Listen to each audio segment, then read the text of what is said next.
जय श्री कृष्ण। दोस्तों, पंचांग के अनुसार इस साल भाद्रपद माह के कृष्ण पक्ष की अष्टमी तिथि की शुरुआत 26 अगस्त की रात 3:39 पर होगी। 27 अगस्त रात 2:19 पर इसका समापन होगा। ऐसे में 26 अगस्त 2024 के दिन कृष्ण जन्माष्टमी का व्रत रखा जाएगा। हर साल भाद्रपद मास के कृष्ण पक्ष की अष्टमी तिथि को कृष्ण जन्माष्टमी के रूप में मनाया जाता है। द्वापर में श्री कृष्ण परम पुरुषोत्तम भगवान का जन्म भाद्रपद की अष्टमी तिथि रोहिणी नक्षत्र और चंद्रमा वृषभ राशि में मध्य रात्रि में हुआ। उनके जन्म लेते ही दिशाएं स्वच्छ व प्रसन्न एवं समस्त पृथ्वी मंगलमय हो गई थी। विष्णु के अवतार श्री कृष्ण के प्रकट होते ही जेल की कोठरी में प्रकाश फैल गया। कृष्ण के प्राकट्य से स्वर्ग में देवताओं की धून दुबिया अपने आप बज उठी तथा सिद्ध और चारण भगवान के मंगलमय गुणों की स्तुति करने लगे। दोस्तों, जन्माष्टमी व्रत का महत्व। शास्त्रों में जन्माष्टमी के व्रत को 1000 एकादशी व्रत के समान माना गया है। 100 बार गंगा स्नान करने का जो पुण्य मिलता है, मात्र जन्माष्टमी का व्रत करने से प्राप्त हो जाता है।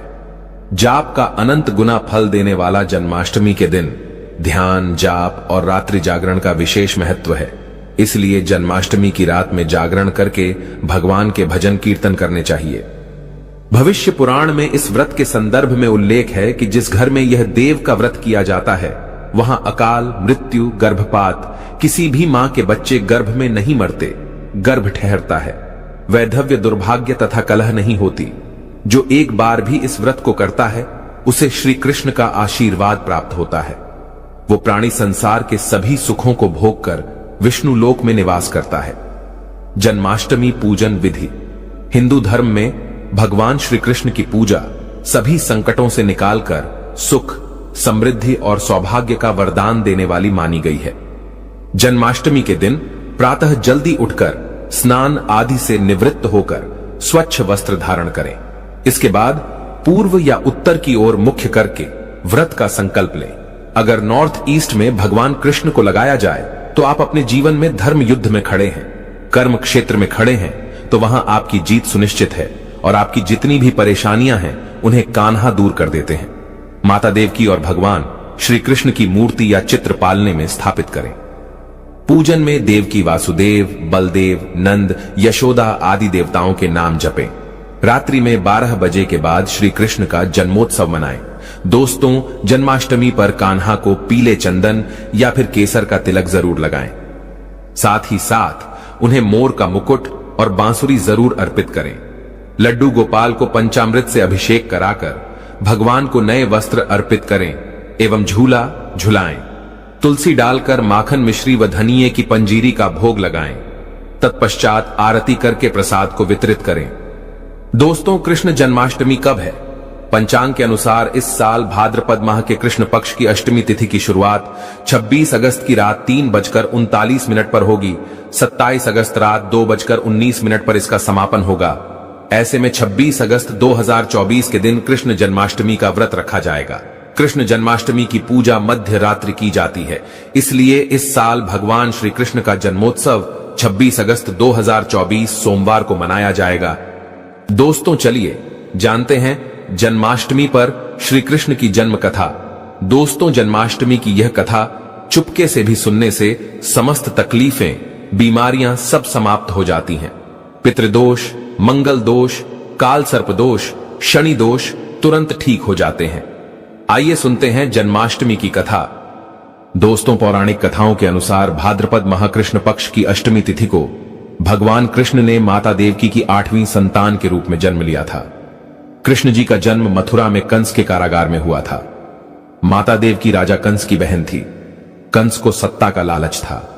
उसने अपने पिता राजा उग्रसेन की राजगद्दी छीनकर उन्हें जेल में बंद कर दिया था और स्वयं को मथुरा का राजा घोषित कर दिया था। राजा कंस अपनी बहन देवकी से बहुत प्रेम करते थे। उन्होंने अपनी बहन का विवाह वासुदेव से कराया था, लेकिन जब वह मां देवकी को विदा कर रहा था, तभी एक आकाशवाणी हुई कि देवकी का 8वां पुत्र कंस की मौत का कारण बनेगा। यह सुनकर कंस डर गया। उसने तुरंत अपनी बहन और उनके पति वासुदेव को जेल में बंद कर दिया। उनके आसपास सैनिकों की खड़ी पहरेदारी लगा दी। कंस अपनी मौत के डर से देवकी और वासुदेव के साथ संतानों को मार चुका था। कृष्ण जी का जन्म इसके बाद भाद्रपद महाकृष्ण पक्ष की अष्टमी तिथि को रोहिणी नक्षत्र अंधेरी रात में भगवान कृष्ण ने देवकी की 8वीं संतान के रूप में जन्म लिया। श्री कृष्ण के जन्म लेते ही कोठरी प्रकाशमय हो गई। आकाशवाणी हुई कि विष्णु जी ने कृष्ण जी के अवतार में देवकी के कोख में जन्म लिया है। उन्हें गोकुल में बाबा नंद के पास छोड़ आए और उनके घर एक कन्या जन्मी है। उसे मथुरा लाकर कंस को सौंप दे। कान्हा चले गोकुल धाम। आकाशवाणी सुनते ही वासुदेव के हाथों की हथकड़ी खुल गई। सभी पहरेदार सोने लगे। कान्हा को एक टोकरी में बाल गोपाल को रखकर सिर पर रख लिया और गोकुल की ओर चल पड़े। कान्हा को गोकुल धाम ले जाने में वासुदेव को कई मुसीबतों का सामना करना पड़ा। यमुना नदी कृष्ण जी के चरणों को स्पर्श करने के लिए उफान पर आ गई, लेकिन चरण स्पर्श के बाद वो फिर से शांत पड़ गई। वो कान्हा को बाबा नंद के पास छोड़ आए और गोकुल से कन्या को लेकर वापस लौट आए। जेल अपने आप बंद हो गया और उनके हाथों में हथकड़ियां लग गई। कन्या के रोने की आवाज सुनते ही सभी पहरेदार उठ गए। कंस बंदी गृह आया।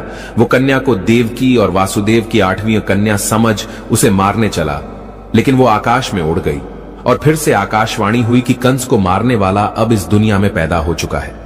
बाबा नंद और उनकी पत्नी मां यशोदा ने कृष्ण जी का पालन पोषण किया। राजा कंस ने कृष्ण जी का पता लगाकर उन्हें मारने की खूब कोशिश की, लेकिन कंस की सारी कोशिशों विफल हुई और कृष्ण जी को कोई मार नहीं सका। अंत में श्री कृष्ण ने कंस का वध किया। राजा उग्रसेन को फिर मथुरा की राजगद्दी सौंप दी। इस तरह से जन्माष्टमी की व्रत कथा पूरी हुई। दोस्तों, आगे बढ़ने से पहले कमेंट बॉक्स में अपनी राशि भी डाल दीजिएगा। यदि हमारे पास कोई उपाय होगा तो वो आकर हम आपके कमेंट के रिप्लाई में बता देंगे। दोस्तों, जन्माष्टमी पर भूलकर भी ना करें। ये गलतियां तुलसी को लेकर ना करें। ये गलती जन्माष्टमी के दिन भूलकर भी तुलसी की पत्तियां तोड़ने से बचना चाहिए। दरअसल शास्त्रों में कहा गया है कि कृष्ण भगवान विष्णु के अवतार हैं और उन्हें तुलसी अति प्रिय है। ऐसे में इस दिन तुलसी की पत्तियां नहीं तोड़नी चाहिए। जन्माष्टमी से पहले आप तुलसी तोड़कर रख लें। बिना तुलसी के जन्माष्टमी का पर्व अधूरा है। भगवान कृष्ण किसी भी ऐसे भोग को स्वीकार नहीं करते जिसमें तुलसी पत्र ना पड़ा हो। ऐसा भोग पाप के समान होता है, जहरीला माना जाता है। चावल खाना, ये बात तो सभी जानते हैं कि एकादशी के दिन चावल नहीं खाने चाहिए, लेकिन बहुत ही कम लोग जानते हैं कि जन्माष्टमी के दिन भी चावल को खाना वर्जित होता है। चाहे आप व्रत रखें या ना रखें, लेकिन जन्माष्टमी के दिन चावल खाना शुभ नहीं माना जाता। तामसिक भोजन जन्माष्टमी के दिन तामसिक भोजन वर्जित माना जाता है। ऐसे में इस दिन मांस, मदिरा, प्याज और लहसुन नहीं खाना चाहिए। इस दिन गलती से भी लहसुन प्याज का खाना कभी मत बनाना, क्योंकि राहु केतु के कारण ही लहसुन प्याज की उत्पत्ति हुई है और भगवान विष्णु और राहु केतु के बीच में भीषण शत्रुता होती है। अनादर करना। भगवान कृष्ण के लिए सभी भक्त एक समान होते हैं। ऐसे में इस दिन किसी भी व्यक्ति का अनादर करने से बचना चाहिए। एक बार भगवान कृष्ण के भक्त ने एक व्यक्ति का अपमान कर दिया था। उसी क्षण भगवान कृष्ण ने अपने भक्त को श्राप दिया था, इसीलिए किसी का भी अपमान ना करें। गाय को सताना, गाय भगवान कृष्ण को बहुत ही प्रिय है, क्योंकि कृष्ण अवतार में उनका पालन पोषण एक ग्वाले के घर में हुआ था। ऐसे में जन्माष्टमी के दिन किसी भी गाय और बछड़े को भूलकर भी नहीं सताना चाहिए। भगवान कृष्ण गाय को सबसे प्रिय मानते हैं। गाय माता को सबसे ज्यादा प्यार करते हैं, इसीलिए गाय को इस दिन रोटी, फल वगैरह मिठाई अवश्य खिलाएं। जन्माष्टमी के दिन केवल सात्विक खाना खाएं। जन्माष्टमी व्रत में दूध और दही जरूरी है। व्रत के दौरान ताजे फलों के शेक, लस्सी, छाछ या दूध का मजा ले सकते हैं। नारियल पानी पी सकते हैं। जन्माष्टमी के दिन पेड़ों को काटना भी अशुभ माना जाता है। श्री कृष्ण हर चीज में बसते हैं और हर चीज उनमें बसती है, बल्कि हो सके तो इस दिन ज्यादा से ज्यादा पेड़ लगाने चाहिए। इससे घर और परिवार में सुख और शांति बनी रहती है। भगवान कृष्ण सदा पीपल के वृक्ष में रहते हैं। पीपल वृक्ष पर जन्माष्टमी पर जल अवश्य अर्पित करें, इससे वो प्रसन्न जल्दी होते हैं। दोस्तों, जन्माष्टमी के दिन ब्रह्मचर्य का पालन करना अनिवार्य होता है। इस दिन पूरे पवित्र मन तन से भगवान की पूजा करनी चाहिए। कम से कम इस दिन पत्नी से दूर रहना चाहिए। जो पति पत्नी जन्माष्टमी पर एक दूसरे से दूर रहते और संयम और नियम का पालन करते हैं, तो उन्हें एक सुशील और सुंदर पुत्र की प्राप्ति होती है।